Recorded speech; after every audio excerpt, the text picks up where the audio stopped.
आपको एक और गाइडलाइन दी जाती है, आपको एक और हिदायत दी जाती है कि जब आप गुरु जी के पास जाते हो, प्रणाम करते हो, इस समझ लेना पुण्यात्माओं, परमात्मा की वाणी है कि गुरु गोविंद कर जानियो और रहियो आज्ञा माई, मिले तो दंडवत बंदगी नहीं पल पल ध्यान लगाए।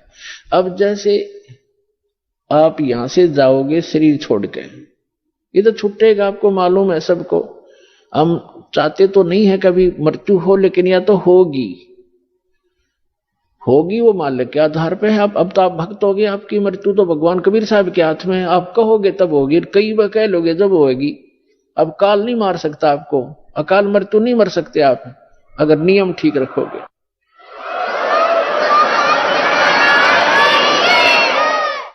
तो ये तो हमने यहां से जाना पड़ेगा।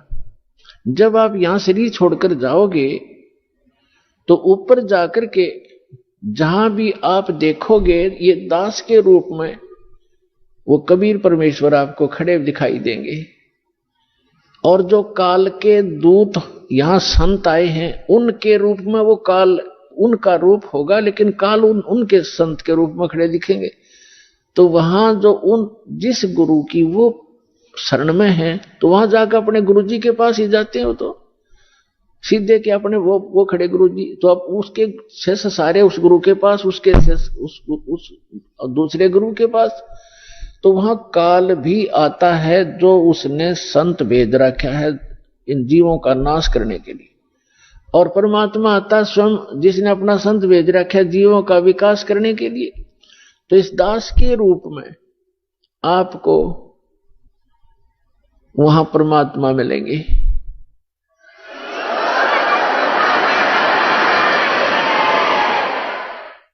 और आपको एक और गाइडलाइन दी जाती है, आपको एक और हिदायत दी जाती है कि जब आप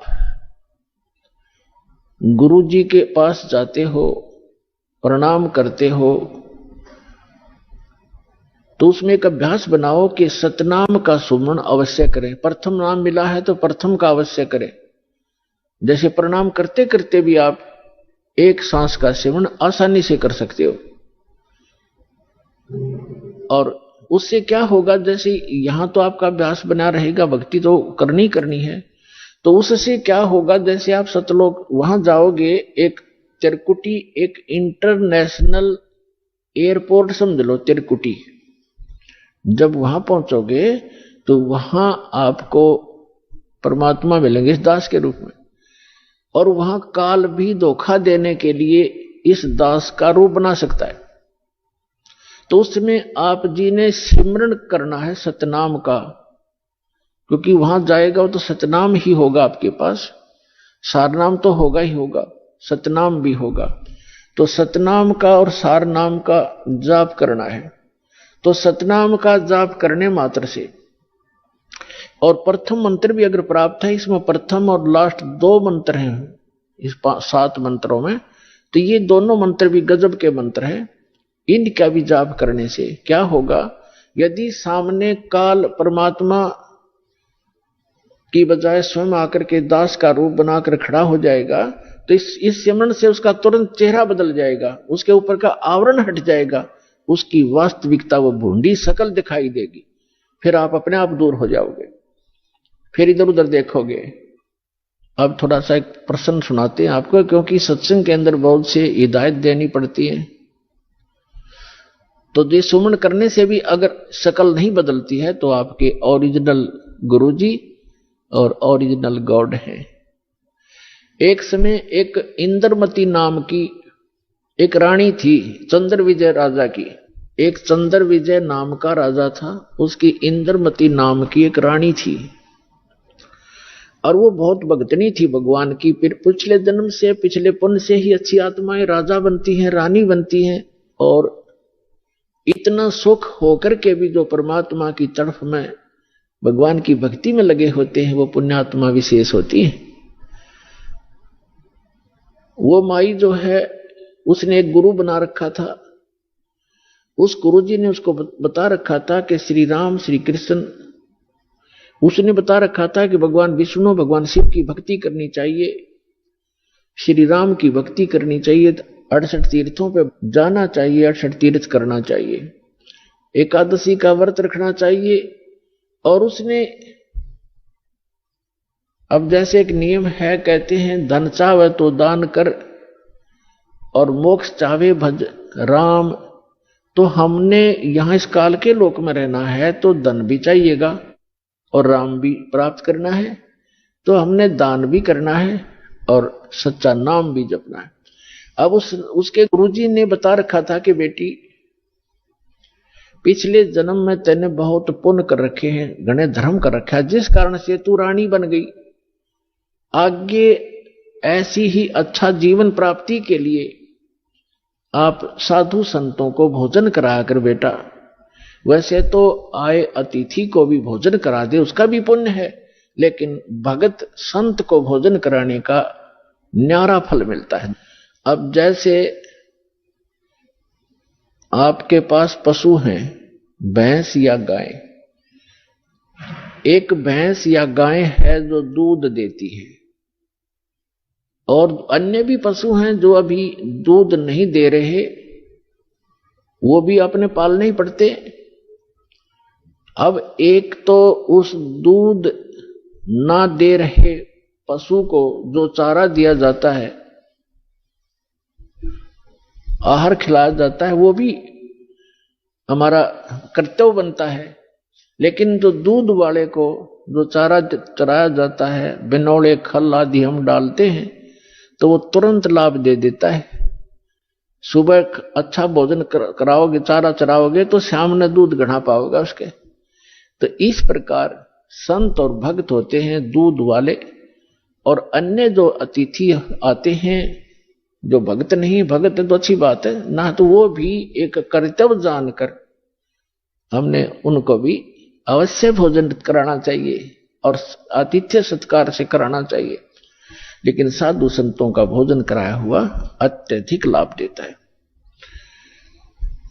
अब साधु संत भक्त भले ही वो शास्त्र विरुद्ध साधना कर रहे हैं, लेकिन पूर्व जन्म के वो पुण्यकर्मी प्राणी हैं, वही भटक रहे होते हैं।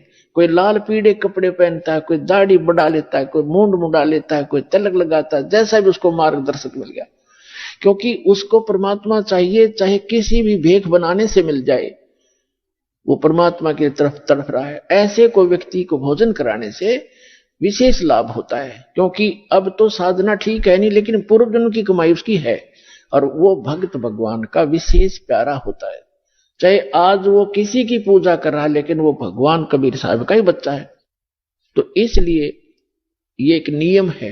इस नियम के आधार से उस संत ने अपनी शिष्या इंदुमती से, इंद्रमती से कहा था कि बेटा साधु संतों को भोजन कराने से अगले जन्म में भी तू रानी बन जाएगी।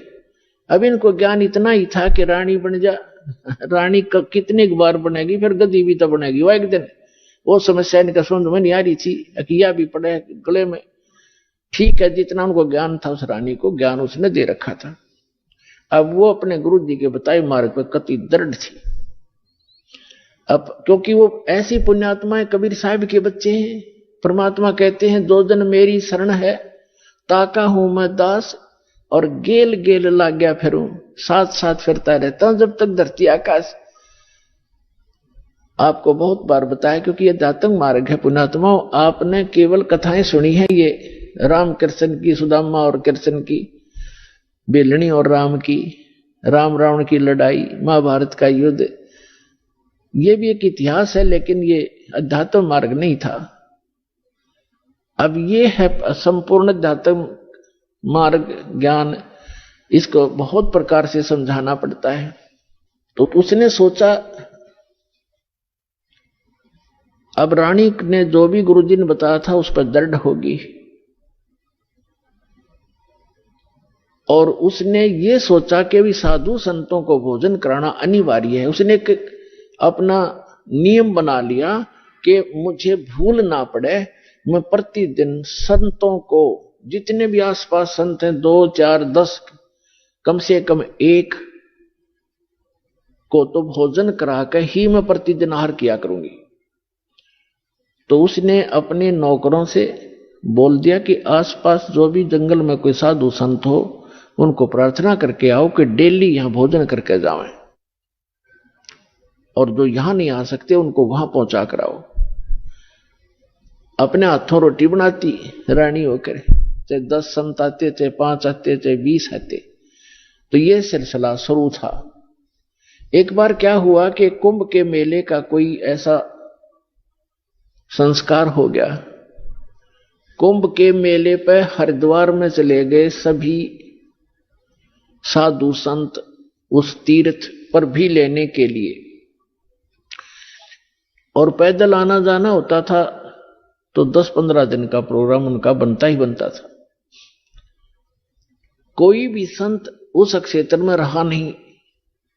अब रानी को पता चला कि साधु आए नहीं, पता करके आओ। पता करके आए, साधु नहीं थे, कोई है नहीं, सब चले गए, सबकी झोपड़ी खाली पड़ी है। पता चला कि वो तो तीर्थ भ्रमण पर चले गए। तो रानी ने प्रण कर रखा था, प्रतिज्ञा कर रखी थी कि जब तक संत नहीं खाना खिला लूंगी संत को, मैं आहार नहीं करूंगी। 1 दिन बीत गया, 2 दिन बीत गया, रानी थी भूखी गड़ी, रही नहीं थी। तीसरे दिन तो वह कति आंखें बंद करने लगी, मरूंगी। उसके पति ने भी समझाई, तू क्यों अपना जीवन नाश करे, खा ले 2 रोटी। वो साधु हुआ, फिर जमा दिए कि बिजली गिर गई, पर ने बोली नहीं, मर जाएंगी पर मैं भोजन नहीं खाऊं। अब उस पर दुख देखा नहीं जाता, उस परम पिता पे। द्वापर के अंदर परमात्मा करुणामय नाम से आए हुए थे, यही कबीर भगवान, वो समर्थ परमात्मा, अमर पुरुष। चारों युग में आते हैं परमात्मा। कहते हैं सतयुग में सत सुकृत कह टेरा, त्रेता नाम मुनिंदर मेरा, द्वापर में करुणा में कहाया, और कलियुग नाम कबीर धराया। चारों युग में आया हूं मैं, परमात्मा कहा करते। तो द्वापर में वो करुणा में नाम से आए हुए थे। अब उसने देखा या मरेगी भोली भगतनी, एक साधु रूप बना के परमात्मा वहां दूर सी आते दिखाई दिए, राजा के महल की तरफ ही। रानी ने कहा अपनी नौकरानी से कि बांदी है दासी, यदि तू अपनी रानी का जीवन चाहती है तो देख ले, कोई साधु संत तुझे दिखाई दे जा, नहीं तो आज शाम तक तेरी रानी प्राण छोड़ देगी। अब वो दासी दुखी होकर के ऊपर चढ़ गई महल की अटारी पर, और वो कहां देखा बेचारी। उसने क्या देखा कि सामने एक संत रूप में, सफेद कपड़े, दाढ़ी बड़ी हुई, सिर पे छोटे छोटे बाल हैं, आ रहा है एक सिंपल साधु, गले में माला टांग रखी। दाता ने थोड़ा ईसा दिखाया, जानो महात्मा सा भी जच्चे ना, तो हम महात्मा उनको मानते हैं जिनकी दाढ़ी बढ़ रही हो, लंबे लंबे बाल हो, तिलक ला रखा हो, 5-4 माला डाल रखी हो, बिंदी बैंदी टिक्की ला रखी हो। तो परमात्मा ने इसीलिए वो थोड़ा सा वेशभूषा बना रखी थी।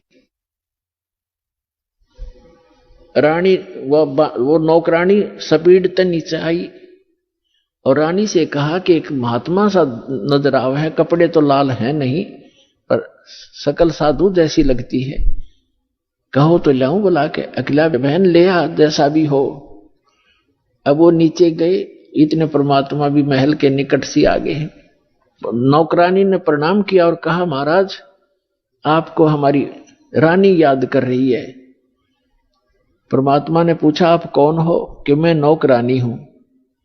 तो परमात्मा ने कहा, बेटा रानी को यदि गरज है संत की तो यहीं आजा गली में, हम किसी के घर नहीं जाया करते, और हम घर जाओ और उसका पति कह दे तू आया किस लिए यहां, उसने गरज है तो यहां आ जाएगी। उसने जाके बता दिया कि साधु ऐसे ऐसे कह रहा, तो उसका और पक्की जच गई कि 1 नंबर का महात्मा है। नहीं तो नो कोई कह देगा अपने रानी बुलावा, ये तो नो बाछड़ू की तरह भाग गया आकर बच्चे की तरह, पैसे के लालच में अच्छा हलवा मिल जाएगा, और वो उड़े डट गए। अगर रानी को गरज है तो यहां आ जाएगी बेबे। तो रानी ने कहा, मेरा पकड़ हाथ, मुझे सहारा दे, नौकरानी ले चल, मुझे ऐसे महापुरुष के दर्शन करा दे, मर जाऊंगी तो भी अच्छा ऐसे संत के दर्शन करके। ऐसा दृढ़ आदमी आज पहली बार सुन रहा हूं तो रानी को ये कहने वाला कि यहां आ जाएगी जब गरज पड़े तो, क्योंकि पिछले संस्कार से ऐसे भाव उत्पन्न हुआ करते हैं साधु भक्तों में। तो रानी ने जाकर देखा वो मालिक का चेहरा, विश्व में सबसे न्यारे सुंदर थे कबीर भगवान, जितनी बार भी आए हैं, और चरणों में मत्था टेक्या और कहा महाराज आप भोजन कीजिए, आहार कीजिए। परमात्मा बोले चल बेटा आहार कर लेते हैं। बैठ के जाकर एक आसन लगा दिया। रानी ने दुखी सुखी होकर नौकरानी के सहयोग से स्वयं भोजन बनाया और कहा महाराज जी भोजन पाओ।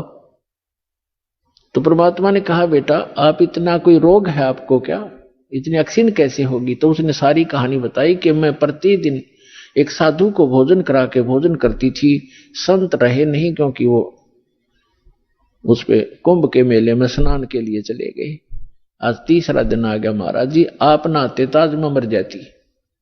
जब भोजन बना के परमात्मा के पास रखा तो कहा परमात्मा ने कि बेटी मेरा शरीर भोजन करने का नहीं है, मैं तो खाऊं या ना खाऊं मैं सदा एक रस रहता हूं। तो रानी बोली जी ठीक है, भोजन नहीं खाओगे तो मैं भी नहीं खाऊंगी, मरना मंजूर है मुझे, मरना ही मुझे उचित है, मैं अपना जो है ना प्रतिज्ञा नहीं भंग कर सकती। तो परमात्मा ने कहा कि ला बेटा, कहते समर्थ इसी को कहते हैं जो चाहे सो कर दे। मालिक ने भोजन करा, फिर उससे पूछा बेटा ये जो आपको ये हठ किसने बताया?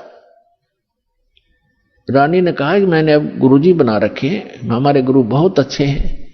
परमात्मा ने पूछा क्या साधना करते हो? कि श्री विष्णु जी की, श्री शंकर भगवान की, शेरा वाली माता की, जो भी वो करती थी, एकादशी का व्रत करती हूँ, तीर्थों पर भी जाती हूँ, ऐसे करती हूँ। फिर परमात्मा ने अपना ज्ञान समझाना शुरू किया, लेकिन वो रानी जो थी वो ज्यादा भावुक होते हैं श्रद्धालु। जैसे ये दास प्रारंभ में इन अन्य पंथों वालों को कहा करता था, जो भी आ जाता था संपर्क में सत्संग सुनने, कि भाई आपका नाम गलत, आपका गुरु पूरा नहीं है, आपकी साधना गलत है। ये राधा स्वामी, धन धन सतगुरु, जय गुरुदेव वाले और ये तो सारे निरंकारी वाले ये आते थे जो सुनकर सत्संग है। जब ये दास उनको ये सच्चाई बताता तो बेदक जाते, उठ कर चले जाते कि ना आप तो निंदा करते हो, किसी संत की निंदा नहीं करनी चाहिए, पाप लगता है।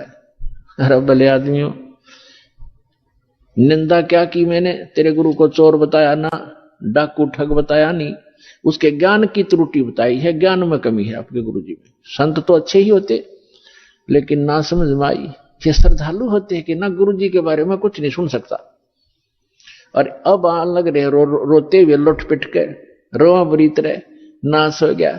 30 साल हो गए राधा स्वामी में जीवन खो दिया, सब कुछ लुट पिट गया, इकलौता पुत्र था वो भी मर गया।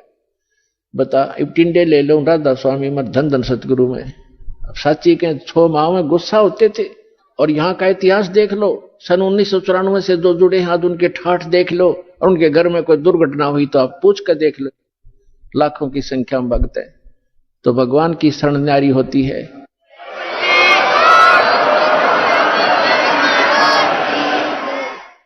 एक भगत से उसके सुख पूछने लग जाना, आपका दिमाग फेल हो जाएगा और उसके मुंह का थूक सूख जाएगा, पर उसके गुण भगवान के वो बताने से बंद नहीं होगा आपको, जिसने 5-4 वर्ष से भी नाम ले रखा है। ये समर्थ है, पूर्ण परमात्मा है, इसलिए दास ये रे हो रहा आपके लिए कि किसी प्रकार आपके समझ में आ जा कबीर इज गॉड। दास का काम पूरा हो, फिर तापा डूंडा पाट जाएगा, पूरे विश्व में एक ही रस हो जाएगा कुछ दिनों में। तो रानी क्या कह रही है? परमात्मा ने बताना शुरू किया, बेटा आप विष्णु की पूजा करती हो, विष्णु जी की, कहां जाओगे? बता आपके गुरु ने। जी स्वर्ग में जाऊंगी। स्वर्ग में कितने दिन रहोगे? अब सत्संग सुनकर थोड़ा बहुत ज्ञान हो ही जाता है। कहती है जी वो तो जितना पुण्य होंगे, पुण्य अपने पुण्य धर्म होंगे, मेरे पुण्य होंगे, उतने दिन वहां रहूंगी, फिर कहां जाएगी है पता नहीं, वह मैं बताऊं कहां जाएगी, तो गद्दी बनेगी फिर अगले दिन में। अब यह बात उसका उत्तर नहीं गला। परमात्मा ने बताया जो साधना आप कर रही हो, पुण्य कर रहे हो, दान कर रहे हो, ठीक है, रानी भी बन जाएगी और स्वर्ग भी चली जाएगी, फिर पशु योनि में भी कंपलसरी जाएगी। और ये आपके विष्णु जी भी नासवान, आपके शंकर जी भी नासवान, आपके ब्रह्मा जी भी नासवान। तो कहते थर पकड़ थर होई, अमर की साधना करने से अमर पुरुष की तो अमर हो सकते हो। तुम नासवानों की भक्ति करके और सथाई होने की चेष्टा कुचेष्टा करते हो। अब वो रानी कहने लगी, मुंह बना लिया रानी ने, इंदुमती ने, कि महाराज जी ये संत है ना, ये एक दूसरे की निंदा कराया करें, और मेरे गुरु जी के बारे में देखो आप कुछ ना कहियो, जो मेरे लिए तो भगवान है। परमात्मा बोले, बेटा अगर गधे ने कोई गाय को है और गधी को कोई ये बताओ ये गधी है गाय नहीं है बेटी, और वो नौका तो मेरी गाय को गधी क्यों बताता है, तो दुख नहीं मान्या करते। उसकी जांच करे सचमुच क्यों कहा इसने ऐसी ऐसी कड़वी बात, लेकिन वो नहीं मानी। अपने आत्माओं अपने बच्चों तक पहुंचने के लिए परमात्मा ने कितना प्रयत्न करना पड़ता है, इन काल के दूतों ने ऐसा उलझा दिया।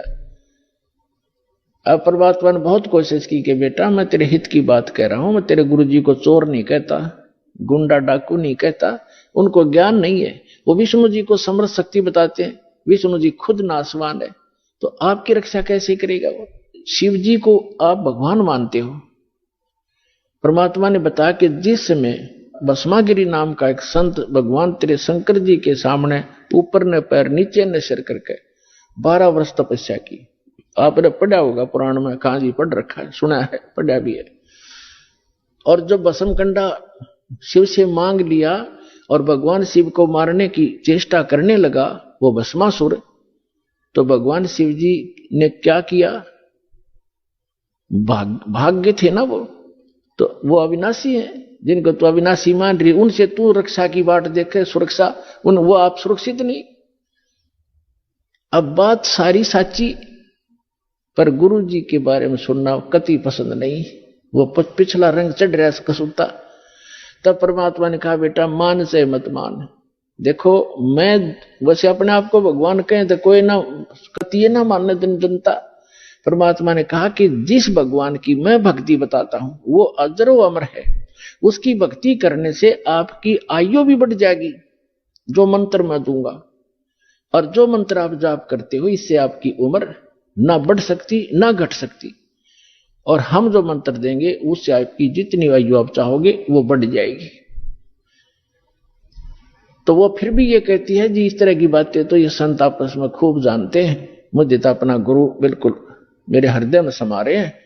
तो परमात्मा ने कहा ठीक है बेटा, साच कहूं जग माने नहीं और झूठ कही ना जाई हो, और ब्रह्मा विष्णु शिव जी दुखिया जिन ये राह चलाई हो। तो परमात्मा ने कहा कि ठीक है बेटी मैं चला, मान जाए मत मान, मेरा फर्ज था तेरे को सच्ची बात बताने का, और आज से तीसरे दिन तेरी मृत्यु होगी, ना तेरा गुरु बचा सकेगा, ना तेरा विष्णु, ना तेरा शंकर जी बचा सकेंगे, और ना तेरा भक्ति यो मंत्र बचा सकेगा। और न्यू कह के महाराज जी उठन लगे, चरना पड़ गई। अब मौत दिखे है ना, जब जच्चा कहां बूढ़ी बन गया दे। साधु संत झूठ नहीं बोला करते, चरणों में गिर गई और कहने लगी महाराज सचमुच। परमात्मा बोले तीसरे दिन आगे तेरी शेष आयु नहीं है और 83 लाख योनियों में जाएगी तू। फिर बोली महाराज जी फिर क्या करूं मैं मंत्र दूंगा बेटा, मंत्र जाप करिए और उस गुरु जी से बात भी मत करिए जो दुश्मन है तेरा। अब कहते हैं ना अपने लागे चाहे देश तो सारा मर जा पर अपना नंबर ना हो, इतना कोई दिक्कत नहीं। जब अपना नंबर आता दिखा ना जब घी बंधा जीव की, तब सारी मान ली। ठीक दीदा से आप कहोगे न्यू कर लूंगी, और मन में न सोच रही कि देखूंगी तीसरे दिन क्या होगा। दीक्षा ले ली और गुरुजी ने बताया कि बेटा तीसरे दिन काल आवेगा और मेरे रूप में आवेगा। अरे एक ध्यान रखना, जो मैंने आपको मंत्र दिया है प्रथम, जब वो निकट आवे तो पहले आप इस मंत्र का जाप करके और फिर प्रणाम करना। इस मंत्र का जाप करना, वैसे तो प्रणाम नहीं करना पहले। देखो उस समय उन्होंने विशेष हिदायत इसलिए दी थी आगे के लिए फिर परमात्मा ने बताया था वैसे संत आवे पहले दंडवत करे और फिर उनसे प्रसन्न करे, उनसे कुशल मंगल पूछे। लेकिन उस दिन परमात्मा ने विशेष हिदायत दी थी क्योंकि उसका अभ्यास नहीं था लड़की का, इसलिए कहा कि जब मैं आऊं यानी मेरे रूप में काल आवेगा और तू भावुक होकर के बगैर मंत्र जाप किए चरण मत छूना, पहले मंत्र जाप करना और फिर चरण छूना। अब रानी ने किसी को बताया नहीं, ने सोचा क्या पता सच्ची है कि झूठी है। ठीक अगले दिन के 12-1 बजे के आसपास परमात्मा के रूप में काल गया, करुणामय के रूप में, और कहा इंद्रमती कहां है बेटा। अब इंद्रमती ने देखा गुरुजी आगे, लेकिन वह बात उसके हृदय में गड़ रही थी। गुरुजी ने ये भी बात कही थी तो उन्होंने प्रथम मंत्र सिमरण कर दिया। वो सारा जो कंप्लीट कोर्स यही है वो जो आपको दे रखा, उसके प्रथम मंत्र के प्रथम नाम से ही एकदम उसका स्वरूप बदल गया और ऐसी विकराल चेहरा, लंबे दांत और मोटी मोटी आंख, बेहुद्दी सी विकराल सी शरीर दिखाई दिया। तब उस काल ने देखा कि तेरा तो इसने आवरण तार दिया, न बोला अब तब बचगी तू, तेरे पास मंत्र जबरदस्त है, तुझे फिर देखूंगा। अब रानी का जान बची लाखों पाए और गुरु जी के 100 शुक्र मनाए। अपने नौकरों को बताती है काल आया था, आज मेरी मृत्यु होनी थी, मैंने जो गुरुजी बनाए हैं मेरी उम्र बढ़ा दी। अब ना तो राजा को बताई, उसके दरबार में जाके राजा ने बोला तू पड़ी रह, काल आ जाता तेने छोड़ जाता, ये तुमने ऐसे कहती रहती हो, कोई कुछ कह दे उसकी बातों में आ जाती है। तो उसके साथी भी तेरी बेचारी के साथ वो राजा की के माने वो आगी वापस, शुक्र मनाया रख, आगी तो तेरी टलगी मृत्यु, छाटते आके लेट गई। भगवान हे परमात्मा दया करिए, आपने इसी गुरु मिला ऐसा मंत्र दिया और मेरा जीवन रक्षा होगी। अब वह लेट गई बेड पे कति खुशी मना के, इतने में काल सर्प बन के आ गया। सर्प बन के आया और रानी के डस दिया, डसते उसकी आंख खुली और फिर वो ऐसे ऐसे जाता दिखा, उसने शोर बचाया, भागियो, डस ली सर्प ने, डस ली सर्प ने, डस ली। नौकर नौकरानियां आए, बाजे लठले, वो लंबा महल था राजा का, वो जो जाता दिखा सबने और मोरी में से निकल गया। रानी मृत्यु को प्राप्त होगी। राजा के घर तक सब प्रकार के वैद्य उपस्थित रहते थे, डॉक्टर बुलाए, वैद्य बुलाए, गार्ड बुलाए, सारा कुछ कर गया और सब ने मृत घोषित कर दी। तब परमात्मा आ गए तो नौकर नौकरानियां कहने लगी, जिन देखे थे भगवान उस दिन, वो नौकरानियां कहने लगी महाराज जी आपकी शिष्या को सर्प ने डस दिया, तब सर्प से मृत्यु होगी, हाहाकार मच गई। तो परमात्मा ने एक बहाना सा करा, मंत्र सा बुदाया और कहा उठ बेटी, 1 सेकंड में रानी खड़ी होगी। बोलो सतगुरुदेव।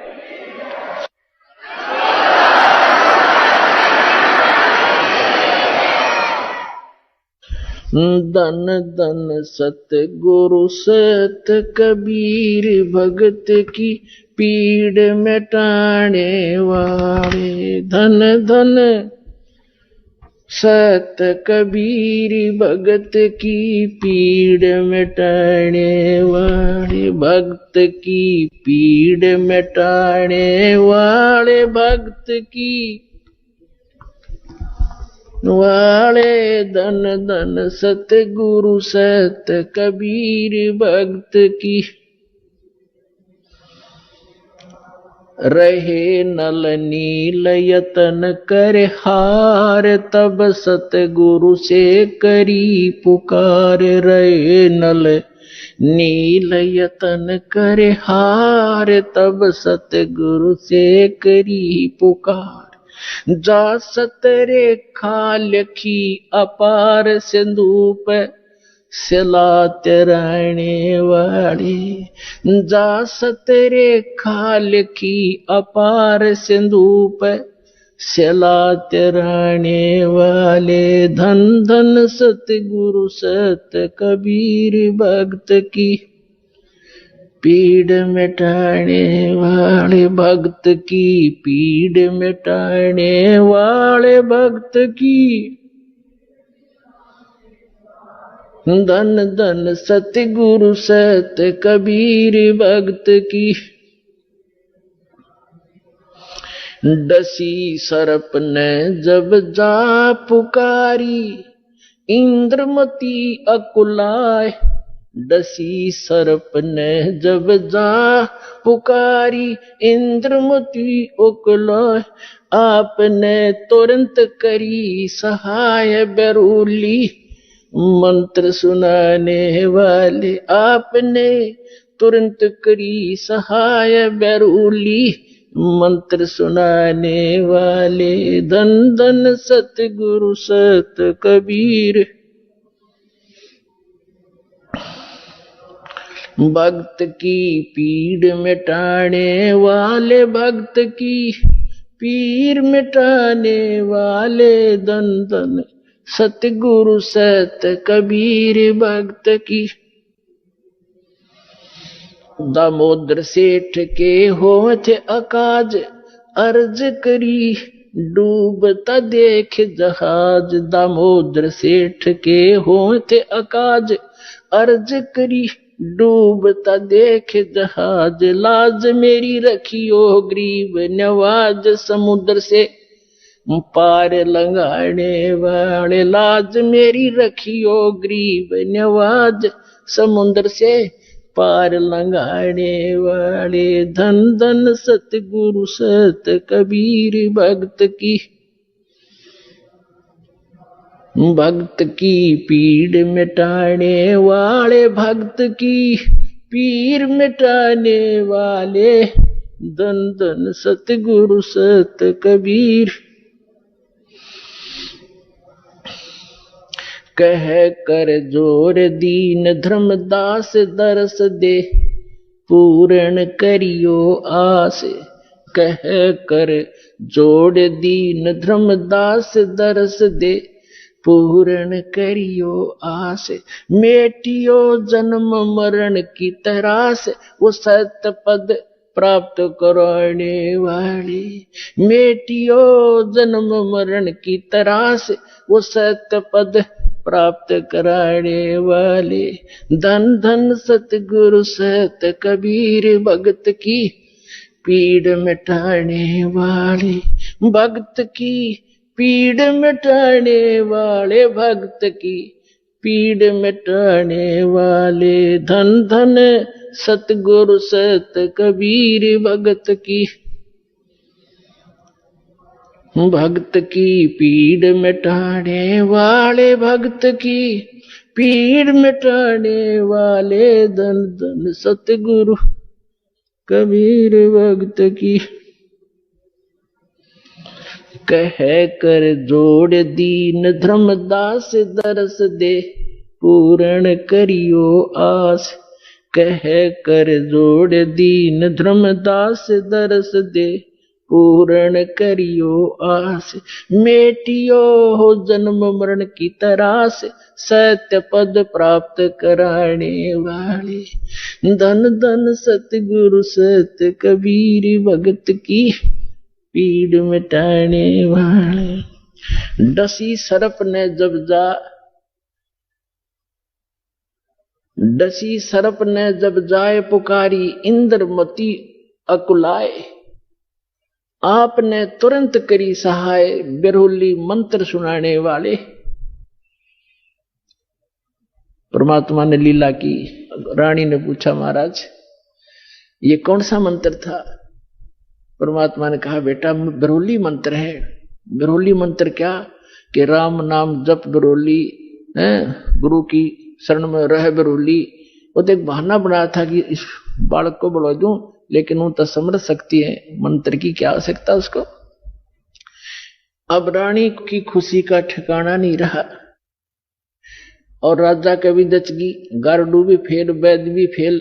इतना जरूर मान लिया संत ठीक है, लेकिन राजा की बुद्धि सातवें आसमान पर होती है। उन कर्मी प्राणी होते हुए भी वो दुर्भागी होता है जो भक्ति नहीं करता। और रानी होते हुए या राजा होते हुए जो भक्ति करते हैं, सत साधना करते हैं, चाहे कैसे भी कर रहा है, परमात्मा कहते हैं चाहे कोई भक्ति करे कपट की और उसको भी अपनाऊं और श्याम दाम दंड भेद से ती प्रसिद्ध मार्ग लाऊं। अब देखो परमात्मा काल को आने भी नहीं देता, इसलिए आने दिया रानी का जच्चा ना हो। या बात संत जो साची कह गया, परमात्मा ये समझ रहे थे कि या फिर छोड़ दे हो गुरु, दूसरा गुरु आते ही उसके भी चरण छुआ और उसकी भी आरती तारो। और पुण्यात्मा गुरु को तजे भजे जो आना, अर्ता पशुआ को फोकट ज्ञाना। परम संत ने छोड़कर फिर वो नकलियां फिर भी आस्था जिसकी है तो वो फोकट ज्ञान है, उसके पास भक्ति है, वो श्रद्धा नहीं बनी उसकी। जैसे पतिव्रता पति से राती आन पुरुष नहीं भावे और बस है पीहर में सुरत प्रीतम में, ऐसे ध्यान लगा। यानी गुरु, नकली गुरु को त्यागने के बाद जब आपके समझ, क्योंकि पहले तो आपके पास कोई पैमाना ही नहीं था मापन का, जांच करने का कोई ऐसा वस्तु नहीं थी, विकल्प नहीं था। अब दास आपको पहले संत को जांचने के पैमाने देता है कि इसे नाप के देख लियो जिसके पास ये ज्ञान है। जैसे धर्मदास जी भी पहले ऐसी दूसरी साधना करता था, जब परमात्मा ने उसको सच्चा ज्ञान सुना, वो फिर भी बुद्धि भ्रष्ट हो गई थी बीच में, तो फिर परमात्मा मिले नहीं थे, तो उसने सोचा साधु संत के रूप में मिले थे, कोई भी संत मिलता धर्मदास उसके पास जाता और जाती कहता महाराज जी ठीक सो, कहा आजा बच्चा ठीक है। तो उसने पूछा जी वो क्या प्रश्न करता था कि ब्रह्मा विष्णु महेश के माता पिता कौन है? तो वो कहता था अरे ये तो अजरो अमर है, सर्वेश्वर है, ये कहां से बात उठा लिया? तो तभी उठकर चल पड़ता था कि ना ये संत नहीं है। तो उसके पास एक पैमाना था उनको जांचने का, और जब उसने परमात्मा मिले दोबारा फिर वो तो पूरा काम उनका। भाई जो गुरु वचन पे डट गे रकट गे फंद 84 के, कट गे फंद 84 के, रकट गे फंद 84 के। भाई जो गुरु वचन पे डट गे रकट गे फंद 84 के। वस्तु मिली ठोर की ठोर, मिट गई मन पापी की दो।